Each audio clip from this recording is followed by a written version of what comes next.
Welcome to the podcast, everybody. I am super honored and fired up to have Mark Mastrandrea as my guest today. You may know him as MarkBrazil on social media. He is the co-founder and CEO of Ikonick, which is an eight-figure art company, digital art company, one of the most well-known digital art companies in the world. In reality, though, Mark's company, Ikonick, is not an art company any more than Cutco Vector is a knife company. In fact, Ikonick is inspiring and motivating people through images, quotes, and stories. Mark does have a background having sold Cutco for a summer in the summer of 2004 with Joey Gianelli in New York City. He was a student at University of Delaware at that time. MarkBrazil, welcome to the podcast. We've finally done it. Thanks for your patience. I'm excited to chat with you guys. Cutco brings back a lot of interesting memories for me. It was one of my first jobs. So I am excited to talk to your audience, bring you guys value, and have a good conversation with you. Thanks. I appreciate your time and the value you're going to bring here. I've heard you say, Mark, about Ikonick, we don't sell art, we sell passion. Why don't we start by having you unpack that? Yeah. I would just say kind of that's brand 101. It's kind of in the same kind of core thesis that people do business with people. They don't do business with products. I think people, engage with something based on an emotional connection as opposed to just simply a product. And for us, that has been the emotional connection that directly ties into who we are as humans and leaders of the company. Myself and Jeff were two kind of scrappy, under-incentivized, underutilized employees turned entrepreneurs that, our journey, we wanted to tell our journey and our story through art. So that motivation, that inspiration, and obviously seeps through with the images, with the words. And we knew there would be a day that we would want to do more than just art. So we really just kind of centered all of our media, all of our content, and all of our product around that identity. And for the sake of this conversation, it's a great learning lesson. There was a point in time a bit back where we made a decision, it was the wrong decision, to kind of go into other art pockets, whether it be abstract or minimalism or pop art, and not necessarily have that motivational identity. And it didn't resonate. Still, that motivational entrepreneur, the stuff that's behind you in the backdrop is what always has done best. So we made a decision to keep that identity, double down on that brand, that emotion, and launch more products, more product mediums. We've started with some small, simple stuff, mugs, notebooks. I've never said it anywhere, I'm actually about to launch apparel as well shortly. And it's going to be some, pop culture relevant apparel that's got kind of that subtle motivational entrepreneurial feel. So yeah, for anybody out there building a brand, I always recommend that it has to have that same DNA as the founders, the people driving the company. Mm-hmm. And then ultimately it's about identifying kind of that core persona, that person that you want to attract to your quote unquote tribe. And then everything that you do should be around attracting that tribe. So, for me, the shirt that I'm wearing right now, ironically enough, it is a vintage stone wash, enzyme washed, $55 t-shirt. It's got a graphic on the back. This is the same type of shirts that we're launching. So our persona is myself, my business partner. So we're the people that are putting out the message are the people that we want to attract to our tribe. Obviously it goes without saying, the same thing with Cutco. Obviously it's a great product, and our art is a great product as well. But I think to go to that next level, there needs to be some sort of kind of culture or message behind it. Yeah. I love that it reflects you and your partner, Jeff Cole, I know is your partner that you co-founded the company with. Yep. And the whole idea of trying to find the right, figure out what tribe are you looking to attract. One of the reasons I was so excited to talk with you is I feel like the Cutco Vector marketing tribe is exactly in your sweet spot. It's exactly the kind of people that love to, share motivational ideas and concepts and are inspired by the kind of art that you guys have. And the clothing is going to be right up the alley of our crew, I'm sure. So, that's pretty cool. Yeah. I mean, it's ironic because, when you have, a culture and core values, from a core values perspective, it's not what you put on the walls, it's what you do and what you embody. I don't even know, to be frank with you, what the kind of core identity is of Cutco. What I get out of it, and this is just my personal interpretation, and it seems like it's probably spot on, is just like, it's obviously a great product, but it's like, it's for the hustler and the entrepreneur that wants to kind of get these systems and these tools and then kind of run your own business. Yeah. I remember myself and all my buddies that did it. It was the same group of guys that would shovel snow, would go around the neighborhood and shovel snow. The same guys that, when I was 8 years old, had a lemonade stand. It was a great kind of intro into sales and entrepreneurship for me. So I definitely kind of see that core alignment with both brands there. Yeah, And I could be exactly. wrong. Is that what it is? No, I think so. Yeah, I think Yeah, you're exactly there you right. go. I think we attract people from all sorts of parts of the spectrum, but that what you said, that the person that wants to really get ahead, the person that wants to learn as much as they can so that they can be a mover and shaker in the future, an entrepreneur in the future. That to me is who really resonates with the experience of selling Cutco. Yeah. Love it. Where did the idea for Ikonick emerge from, and also how'd you come up with the name? Wow, the idea. So I was CMO of a hat company called Melon. It's the hat I'm actually wearing right now. It's an older version. It's a very big hat company now. I was touring the U.S. on a branded tour bus, 4 months, 42 states, 175 retailers, traveling the world. Sleeping in the bus and Walmart parking lots, taking 20-second showers, learning about retail and brand. We ultimately ended up raising $1 million. On that tour, I went into a store called Laced in Boston. I met a tattoo artist. His name was TJ Bransfield. He wanted to become a fine artist. At that time, I was living in LA, started becoming good friends with Rob Kardashian.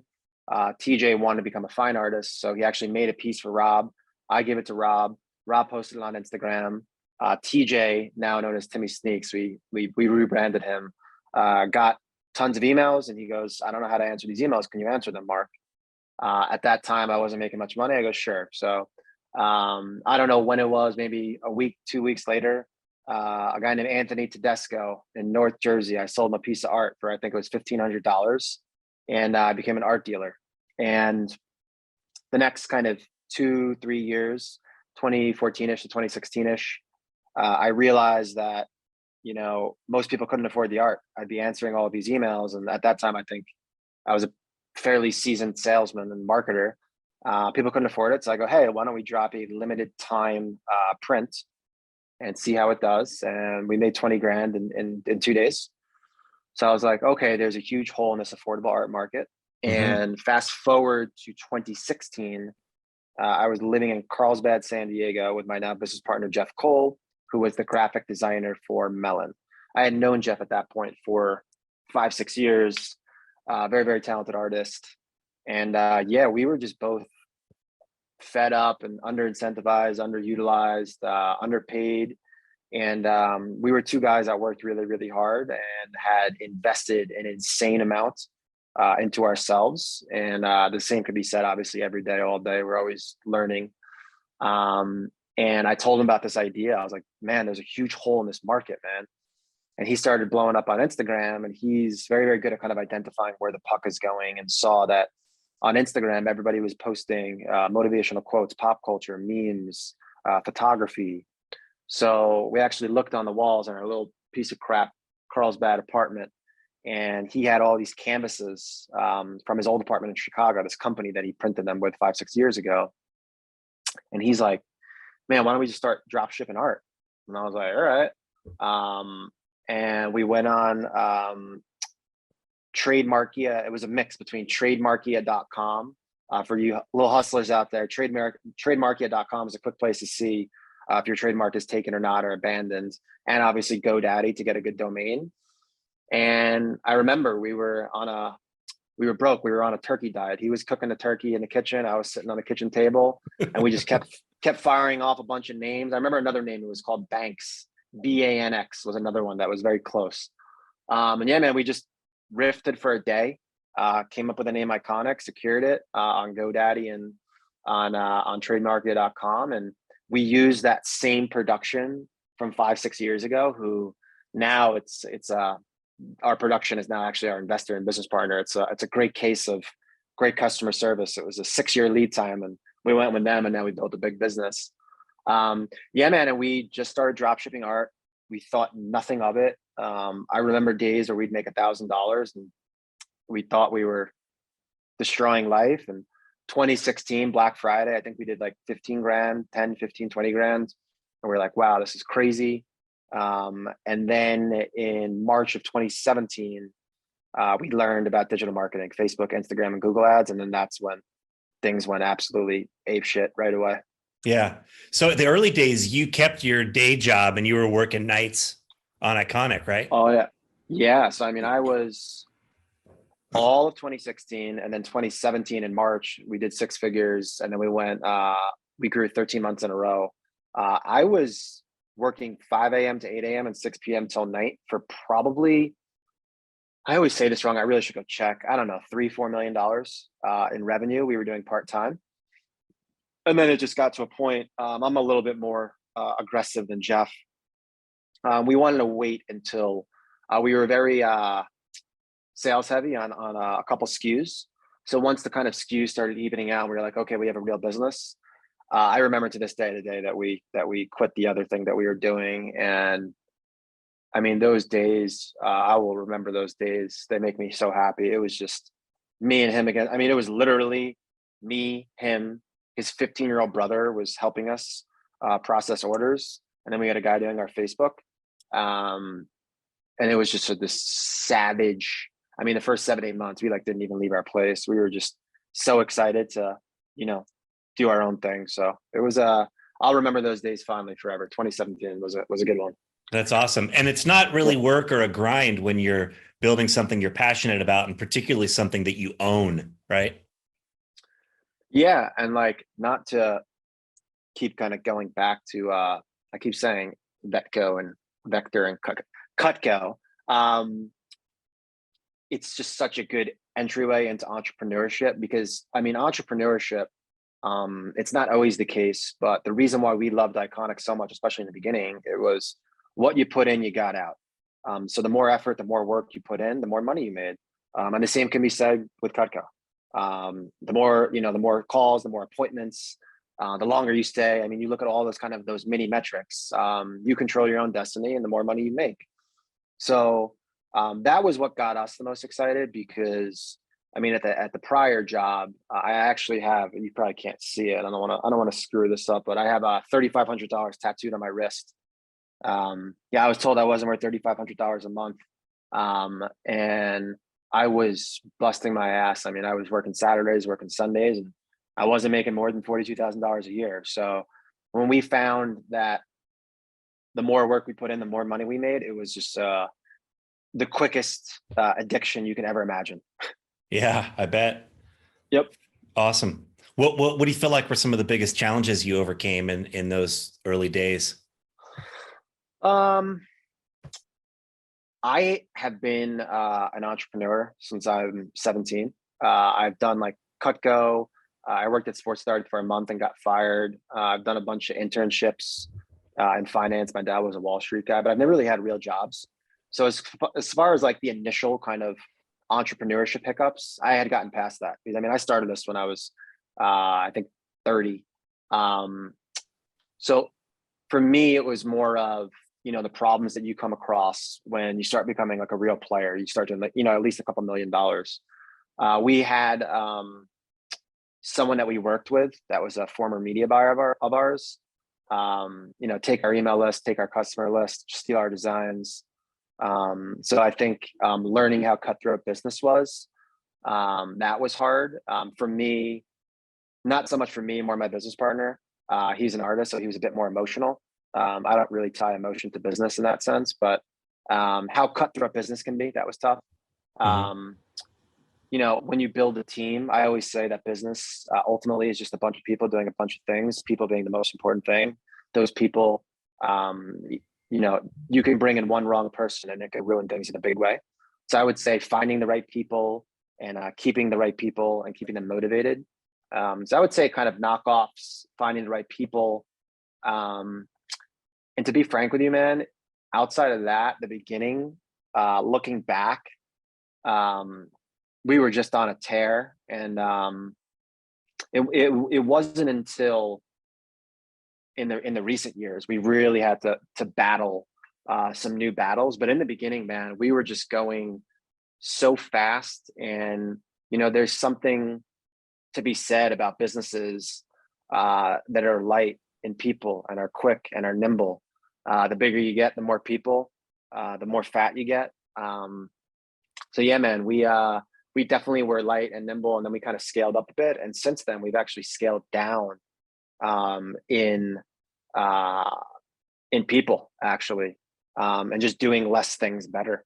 It's proven to be better for us. So yeah, man, the beginning was just cutthroat, savage competition, and then finding the right people. Yeah, great points. Doing less things better, I think, is something that can resonate with a lot of people when they try to think about their operations and what they're trying to get done. Yep.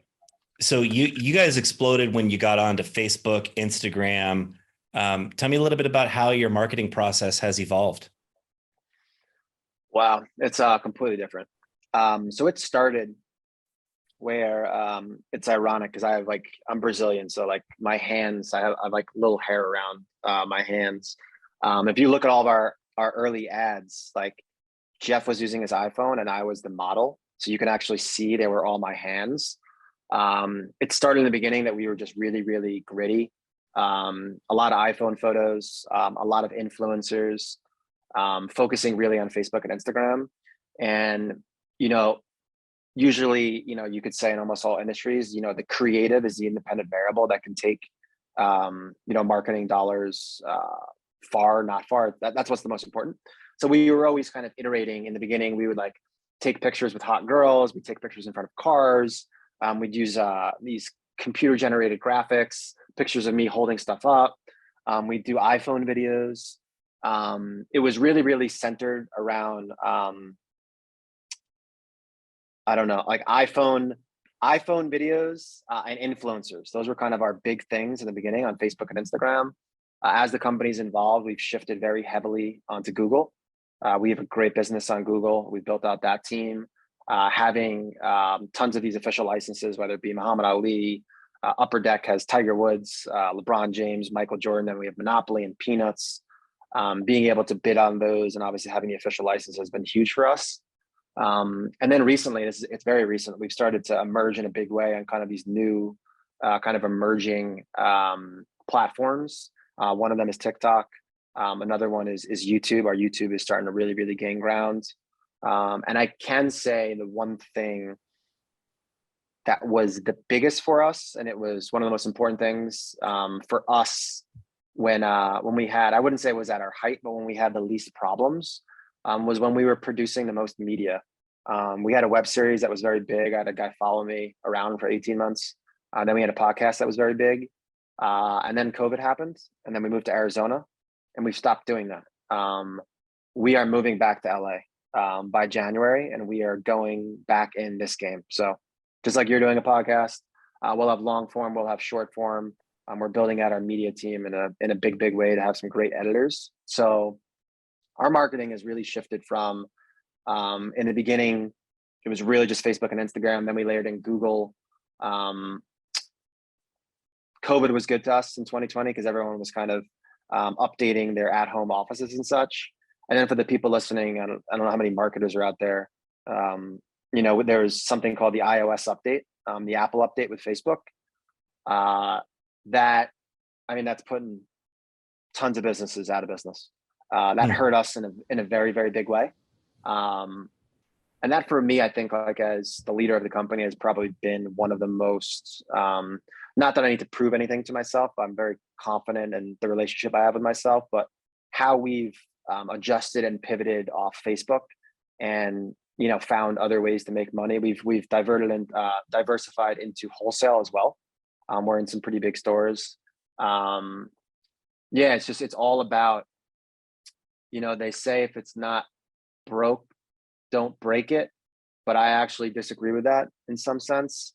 From a marketing lens, things change so fast that when you're winning, you should obviously double down on what's working for you, but you also need to be thinking about what's next.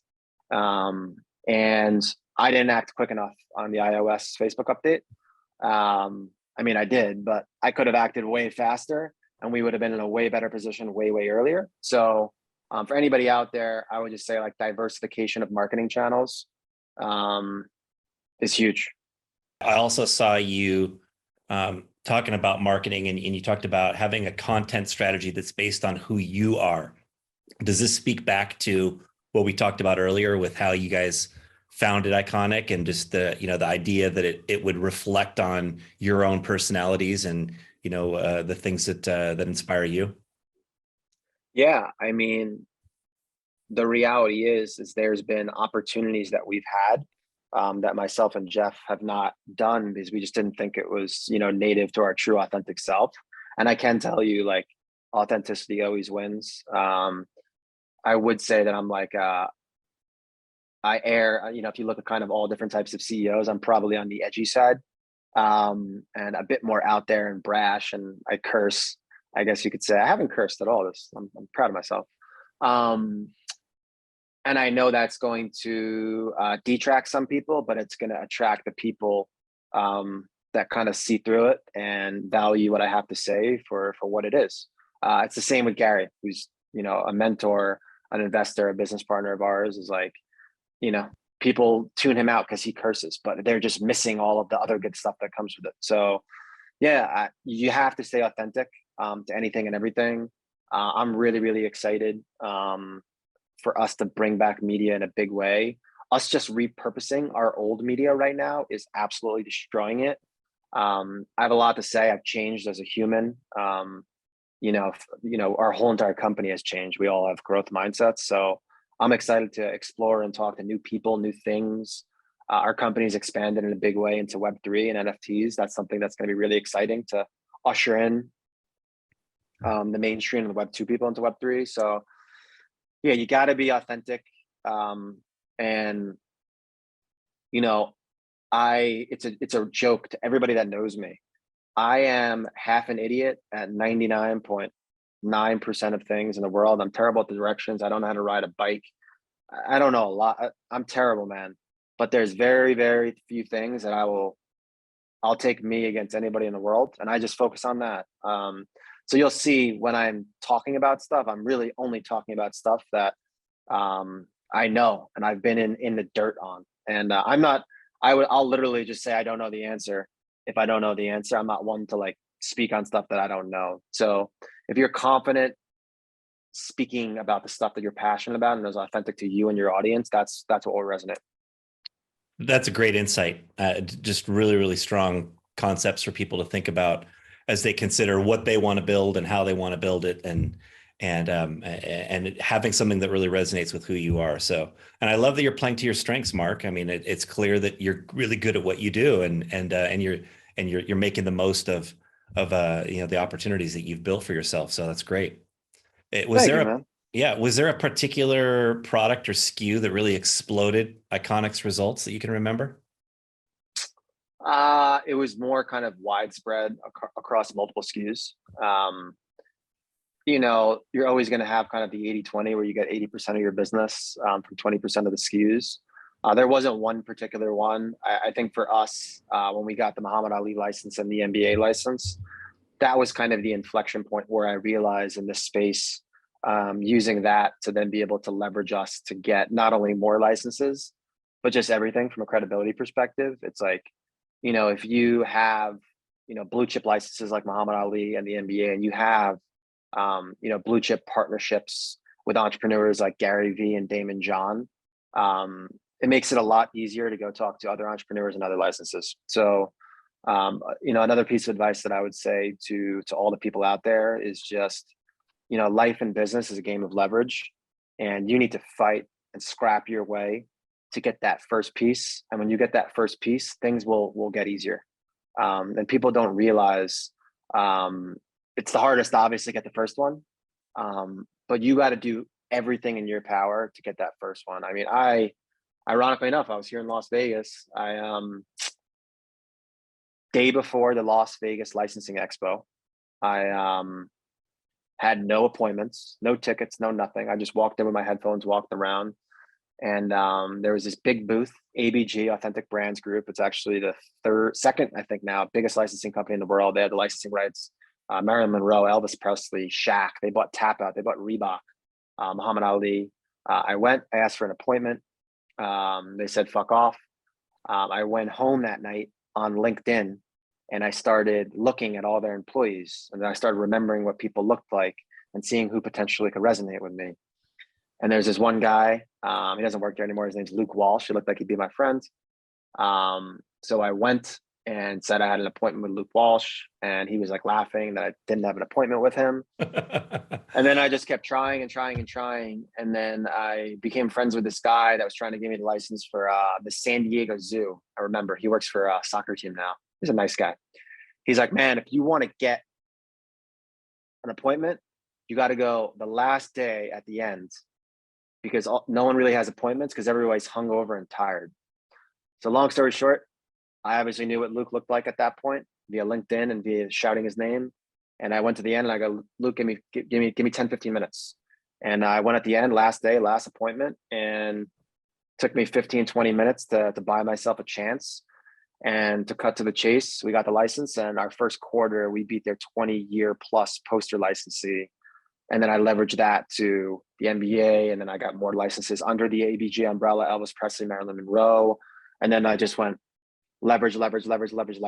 And yeah, that's how life works, is you got to get that credibility and that social proofing. It's very rare. You know, it's way harder to get the Luke to say yes, that first guy, than to get the second, third, fourth, 10th guy. Yeah. Wow. What a story. That's pretty sweet. Yeah. Vegas. What are your favorite motivational sayings or ideas, Mark? Keep going. That was a piece that went off pretty big. It still does well. The Muhammad Ali piece, keep going. We have that quote repurposed across a couple other athletes.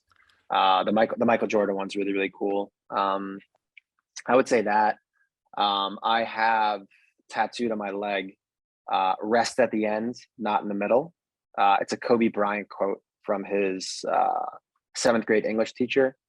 And for me, I love the journey. I enjoy the journey. I love what I do, man. I don't know how to explain it. Like, it's hysterical. I'm here in Vegas right now in the Encore. I don't know if you're going to see the video, but it was my birthday. I don't even care. It was my birthday on, I think Tuesday. Didn't tell anybody. Nobody even knew. Didn't even celebrate it. I guess I'm here now kind of taking a play off. My buddy works for the UFC, but like, I don't even care to, like, one of my favorite quotes is from Ed Milet. It's the only thing that's more fun than fun is winning. And for me, I love the journey and the business and winning. So rest at the end, not in the middle. We have that piece. Ironically enough, it doesn't do that well. But for anybody out there that's a real savage, that has a goal, which, there is an end goal at this. I don't share publicly. It's internally known by myself, my business partner. But for me, if you're an entrepreneur, you're on 24/7. So for me, obviously I take, a little mental breaks. I'm taking a little mental break right now, but for me, you'll see like a real smile on my face when we achieve that goal at the end. Yeah. Outstanding. Yep. Let's rewind to talk a little bit about some of the people who inspired you. What did you do in working with Jay Abraham? Jay Abraham. Wow.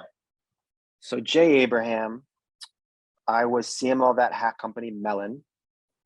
I had no business being labeled CMO of that company. I was a young scrapper from New York. I was like 25. And I got thrust into this role, which was a pretty big kind of corporate title. And they were like, all of, my two business partners were like, hey, you got to like learn like traditional marketing and be studying this type of stuff. And when they kind of really were kind of pushing me around that, I started getting I would say like lessons and consulting sessions from some pretty big icons of the space. One of them is Brian Garofalo, who's been the CMO of a ton of companies. I think he was CMO of DC, IV Vision, that company with Rob Dyrdek, a bunch of big companies. And when I started kind of consulting with them, I did an event at Lavo in New York. It was a brunch with Mark Cuban and Damon John. I became very good friends with Damon John's right hand. His name is Ted, which that came back 7 years later to then get a partnership with Ikonick, by the way, which is funny. I just kept, asking Ted questions and Damon questions, and, did more research on Damon because I was obviously doing the event with him. And I saw that he talked about this guy, Jay Abraham. And then when I went back and started talking about this guy, Brian, my business partner at Mellon, had like just recently engaged with him to get like consulting from Jay. So they had a kind of their own relationship. And Brian had all of these kind of zip drives and everything with his stuff. And then I just started studying all of his stuff, like an absolute psycho. Like I have like hundreds and hundreds of pages, like old Word docs, any YouTube video you've ever seen. I started studying him. Yeah. And then I was speaking at an event in Arizona 2.5 years ago. And some kid at the end was like, hey, he was like a fan. So he knew like the books that I read. And he's like, tell us one book or one person that you study that no one would know that's undercover. That's like, has really helped you. And I go, Jay Abraham. After that, this kid named Connor Blakely, this 16-year-old kid walks up to me. He goes, do you want to get dinner with Jay Abraham? I'm like, fuck yes, of course. He's like, done. 2.5 weeks later, I have like a 6 o'clock dinner with Connor and Jay Abraham. I get a text at like 5:30 from Connor being like, hey, I got in like a little mini fender bender. Do you mind just taking the meeting without me? I was like, sure. So I met Jay at 6 o'clock, and it was 3.5, 4-hour dinner. It's the same kind of first conversation I had with Gary. Like, he knew right away that I had studied his work, and I was talking about his strategies and techniques in my business, which the core thesis of Jay is taking these strategies, these growth strategies, into all of these different businesses, where he would take, what he learned from a construction business and then put it in a consumer products business. Right. So he was blown away. I don't drink scotch. I remember we had a bottle of scotch. We got super drunk, and stayed in touch since. Good. I actually should text him. That's a good reminder. And yeah, he's just a guy that, I have different types of mentors. He's like a guy that I haven't spoke to him probably 6 months, 7 months. I'll check in there. And then I have people like Gary, who I talk to obviously more regularly. And then I would say, for people listening from like a mentor perspective, I mean, I have a group and circle of friends that all own, some pretty successful, mostly direct to consumer businesses that a bunch of people on this probably know. You guys have probably heard of, the Mellons of the world, Cuts Clothing, Venus et Fleur, the flower company, Movement Watches, Truff Sauce are my good friends. And yeah, we're just always talking to each other about different ways to kind of help each other's business. For the people out there listening, I'm sure you have a bunch of people that are on the younger side as well. You have to align yourself and just understand and know that, they always say, you are the average of the 5 people you hang out with. That is so true. And then also what you consume. A big thing that I learned from my buddies is we all listen to the same podcasts. So we're always, if you want to learn about crypto, NFTs, you listen to Overpriced JPEGs. If you want to learn about the economy, you listen to, the All In podcast. So it's kind of identifying what you want to learn about. And then, we always share stuff to listen to and watch. So a lot of my quote unquote mentors are like my friends. You know what I'm saying? My friends who some of them are dust than me. They're doing 9 figures in revenue, just absolutely crushing it. So it's inspiring. Yeah. Well, I love that you're aligning yourself with a group of like-minded people who are achieving a lot of the same things, have a lot of the same ambitions. And that certainly is a great way for anybody to uplift themselves and keep moving in a positive direction. So great stuff. Yes, Great sir. stuff. Yeah. What about, let's talk about Cutco for a little bit. Your experience Cutco. selling Cutco back to summer of '04. What lessons can you remember from the experience? Cutco. First off, that's a damn good product. That's a damn. That's a damn. And I don't remember the technical stuff, but I remember the thin silver. Like it has to go through to the bottom of the knife for it to be a good knife. I remember that was like one of the things. And every time I look at a knife, I'm like, is this a good knife or not? Yeah, I mean, a bunch of things I learned. I think first it would be what I mentioned earlier, that people do business with people. If you walk in that house and they don't like you, they're not buying. So I think that's first and foremost is you have to make sure that you're a likable person, and make sure you dissect the human, the situation, and the environment. I did door-to-door sales actually 2 years after that, and one of the things I learned was form, family, occupation, recreation, and money. Walking in somewhere and kind of identifying kind of all of those hot points, and then finding common ground, and then exploring those areas. So I would say the first thing I learned was people do business with people. And when I would make sales, it would be the people that liked me. I would say second is one of the most important lessons in life. And I really did truly learn it there. If you don't ask, you don't get. That's just life. And I can't tell you, if you go and look at my history, there was probably a bunch that I only sold this one product. It was that flat, big knife that was good for bagels, where you can cut it and then you can put that cream cheese on it. The spatula spreader. That's a good one, man. That's a good one. That is a good one. So yeah, I mean, that would be the one that I would just straight up ask people. I'm going to be like, I remember asking people like, do you like bagels? Do you eat bagels? A lot of the people that I went to were like my mom's friends that would like order in bagels, and they'd have bagels like during, the weekends. Every weekend they get fresh bagels. I was like, do you get bagels every weekend? And they're like, yeah. I was like, well, this is the best thing right now. You need to have this one. So I think another thing is kind of isolating objections and then finding out where the W's are. Obviously you want to get the biggest W possible, but again, I'd be curious to know like what my sales history was, but a bunch was just that. There were some people that clearly were just taking the meeting as a favor to like my parents. So I found the win there. And I can say the last thing I would touch on with that, which is another thing that's huge in business and in life, was, if I would go into 3 in a row and I would only sell that one spatula, at least I'd get a win. And one of the most important things is momentum, guys. Momentum in life and in business is everything, absolutely everything. Externally, internally, with your team, with the numbers. We've had a lot of wins. We've had some L's. And like right now, the thing that I'm most excited about is the last 4 months, everything is trending up. That makes me so happy because my team knows that there's momentum. That makes them work harder and want it more. They're building towards something. They see wins.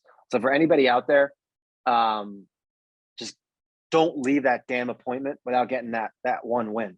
The other low hanger is that scissor. You got to sell that scissor or that spatula. one of those. So you got to cut the penny. I remember that. Great scissor, great spatula. The rest of the stuff I can't go into detail about. But yeah, it was great, man. It was like, I would recommend anybody doing door-to-door sales and stuff like Cutco because, sales and social skills are just so important in life. So like that set me up for my next job when I was in LA, and I was doing door-to-door in Compton to Beverly Hills to Inland Empire, selling energy efficient coating and windows. So like Cutco was a great prerequisite where like I at least was comfortable like knocking on doors and sitting on couches and giving presentations. But I can't tell you how well that has served me in life. It has been, My offspring might do Cutco. Who knows? Yeah, I hope so. That'd be cool.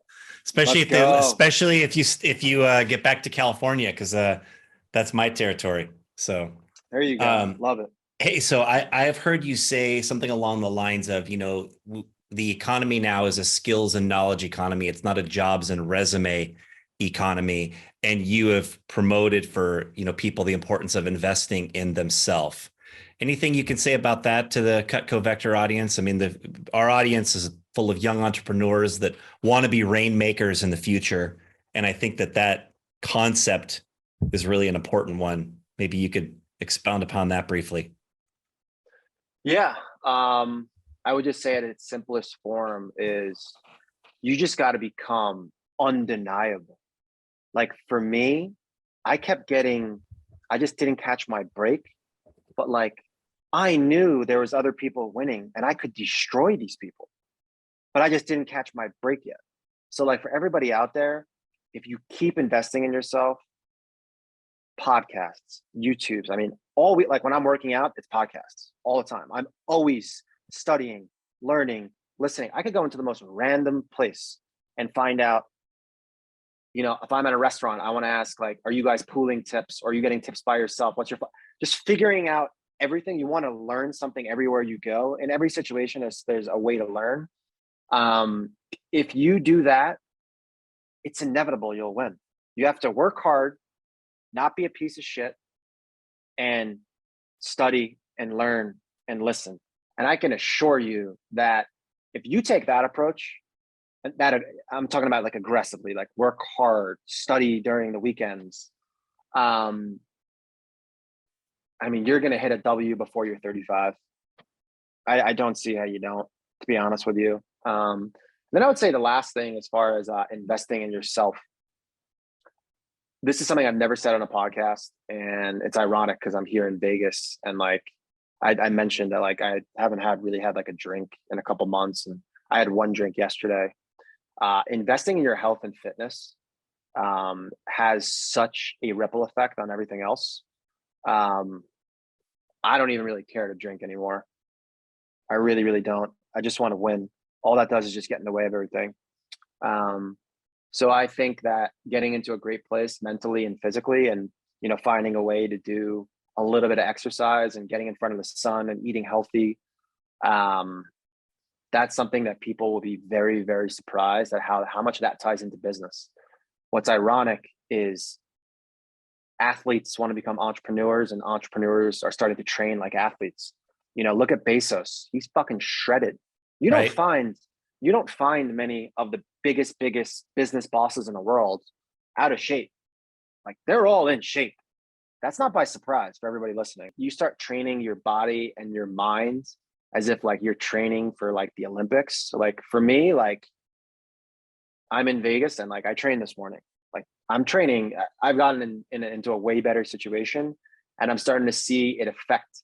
It has such a ripple effect in business, in opportunities, in the people I attract into my life. There's a certain level of respect you have to have when like if I go and have a meeting with someone at 10 o'clock in the morning, Dan, and I rode a half marathon before that, what are you gonna say? You're gonna say this guy's on savage mode. He's focused, he's locked in, and he cares. He's disciplined. Training yourself to be disciplined is everything. That's what it all comes down to. It's picking the stuff that could be suffering now, but you'll win later. So for everybody out there, study, read books, listen to podcasts, listen to videos on YouTube, and you want to be, our whole entire world has changed. It wasn't always like this, but the new cool guy is the smart guy. That's what this world is, guys. Be the smart guy. The smart guy is undeniable. There's always a spot at the table for the smart guy. End of story. Be the smart guy. That's all I got to say. Awesome stuff, man. Yep. I appreciate it. This has been great, Mark. I appreciate all the value you have brought. I thank you for making the time and for having some great insights to share with our audience. And congratulations again on your great success, and keep it going, man. I appreciate you. Everybody listening wants to get some great motivational art for the home, the office, Ikonick.com, Ikonick.com. Check it out. And for everybody out there listening, Dan practices what he preaches. He has been on me via email and via text. 2 times I had a push. I pushed today. We were supposed to do it this morning. This guy's on top of it. So for anybody out there that's especially on your team, he practices what he preached. So respect to you for that. And yeah, I appreciate anybody out there listening. And yeah, see you out there. Thanks, man. Boom. Mark Mastrandrea, everyone, aka MarkBrazil. Starting with the motto at Ikonick, we don't sell art, we sell passion. Just think about, does what you do reflect who you are, right? Ikonick reflected Mark and his partner, Jeff Cole, reflected the DNA of the founders.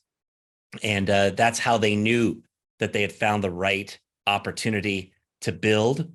He put a lot of hard work in the early days, as he referenced. He talked about the importance of getting that first win, and then the importance of building momentum. That was really cool. And then I appreciate that he also was willing to share how much he studies and works on his craft, constantly listening to podcasts, reading books, right? Studied all of Jay Abraham's stuff, and that he has networked with and aligned himself with like-minded other entrepreneurs, many of his friends who run similar organizations and are building something. Of course, also aligning himself with Gary Vee, as he said, and learning a lot from him. And then the importance of staying authentic, that people do business with people. So it's important to connect with others. And if you are your authentic self, you will connect with the people who resonate with you and your mission. Mark wrapped up by talking about the importance of staying disciplined in everything that you do, and how that helps take you to the eventual success that you want. I hope that you enjoyed this today. I hope that you can take these ideas from MarkBrazil and that it can help you to become undeniable.